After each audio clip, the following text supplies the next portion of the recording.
আমি উল্টো আঘাত করতে পারি না, কারণ আমি জানি কষ্টের ওজন কতটা ভারী।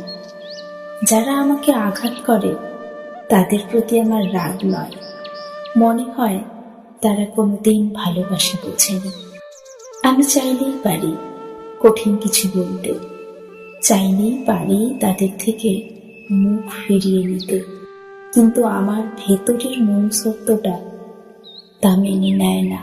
আমি তো ভালোবেসে আপন করে নিই, তাই তাদের মুখে তীব্র কথা শুনলেও আমি চুপচাপ মুঠোফোনের পর্দা দেখি, চোখের কোণে ভেসে ওঠা জল লুকোই।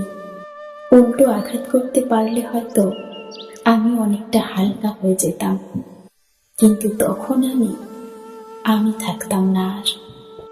কলমে মাহবুব সর্দার সবুজ, কণ্ঠে আমি তনুশ্রী।